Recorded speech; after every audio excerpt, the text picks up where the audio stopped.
வாழ்க வளமுடன். Welcome to RCA vlogs. இன்றைக்கி நம்ம இந்த வீடியோவில் வாழைப்பூ வச்சு முருங்கைக்கீரை பொரியல் எப்படி செய்கிறதுன்னு நம்ம பார்க்க போகிறோம். முருங்கைக்கீரை வாங்கிக்கோங்க, ஒரு வாழைப்பூ எடுத்துக்கோங்க.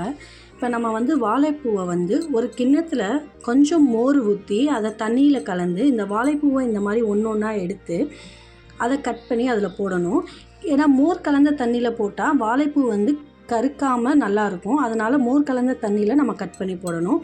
இந்த மாதிரி இது உள்ள வாழைப்பூக்குள்ளே இருக்கும், அதை நம்ம எடுத்துடணும். எடுத்து அதை கட் பண்ணி அந்த தண்ணிக்குள்ளே போட்டு அதை நம்ம நல்லா அலசிக்கிறணும். வாழைப்பூ வாரம் 2 தடவை நம்ம சமைச்சு சாப்பிட்டா ரத்தத்தில் கலந்துள்ள தேவையற்ற கொழுப்புகளை கரைத்து வெளியேற்றும்.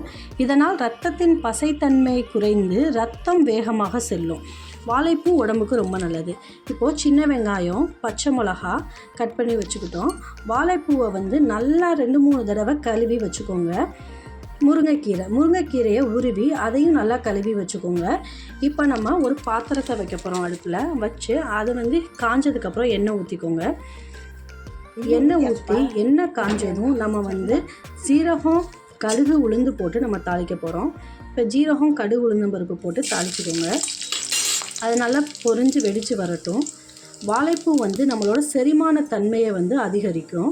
இப்போ சின்ன வெங்காயம், பச்சை மிளகாவும் போட்டு தாளிச்சுக்கிடணும். இதுக்கு சின்ன வெங்காயம் தான் நம்ம போடணும். அது கூட கருவேப்பிலை போட்டுக்கோங்க. இப்போ இதை நல்லா கிண்டி விட்டுக்கோங்க.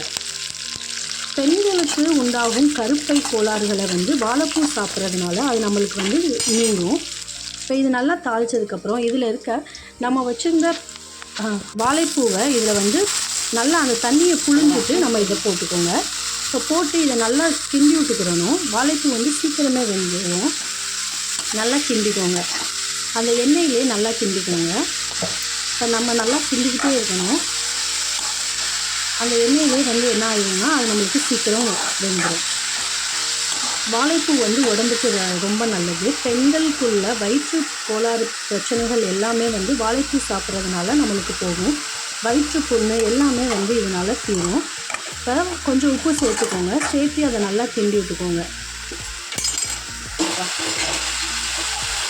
இப்போ இதை நல்லா கிண்டி விட்டுக்கோங்க. இது எண்ணெயிலே கொஞ்சம் வெந்துடும்.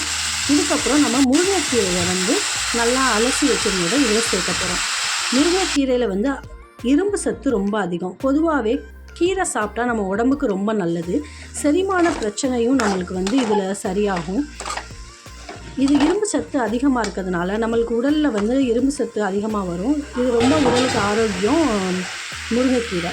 இப்போ இதை நல்லா வதக்கி விட்டுக்கோங்க. அந்த எண்ணெயிலே முருங்கைக்கீரையும் சேர்ந்து போட்டு வதக்கினா நல்லா வதங்கிடும்.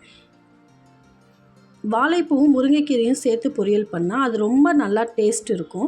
வாழைப்பூவும் நம்மளுக்கு உடம்புக்கு ரொம்ப நல்லது, சத்து. அதே போல் முருங்கைக்கீரையும் நம்மளுக்கு ரொம்ப நல்லது. சளி பிரச்சனை உள்ளவங்க முருங்கைக்கீரையை சாப்பிட்டா அந்த சளி தொந்தரவு, கான்ஸ்டிபேஷன் பிரச்சனை எல்லாமே கண்ட்ரோல் ஆகும். இப்போ முருங்கைக்கீரையும் ரெண்டுமே நல்லா வெந்துருச்சு. வெந்ததுக்கப்புறம் நம்ம தேங்காய் பூ இதில் சேர்த்துக்கிறணும். தேங்காய் பூ சேர்த்து நல்லா கிண்டி விடுங்க. வாழைப்பூ, முருங்கைக்கீரை சேர்த்து போட்டு இந்த மாதிரி நம்ம பொரியல் பண்ணோம்னா இது ரொம்ப டேஸ்ட்டாக இருக்கும். இது ஒரு வித்தியாசமான ஒரு டிஷ்ஷு. இப்போ பாருங்கள், ஈஸியாக இது ரெடி ஆயிடுச்சு. அவ்வளோதான், வாழைப்பூ முருங்கைக்கீரை பொரியல் ரெடி ஆயிடுச்சு. இது ஈஸியாக செஞ்சிடலாம். எல்லாத்தையும் நம்ம கட் பண்ணி வச்சுருந்தா ஈஸியாக சிம்பிளாக செஞ்சக்கூடிய ஒரு டிஷ்ஷு. இந்த வீடியோ உங்களுக்கு பிடிச்சிருந்தா RCA விலாக்ஸ் சேனலை லைக் பண்ணுங்கள், ஷேர் பண்ணுங்கள், சப்ஸ்கிரைப் பண்ணுங்கள்.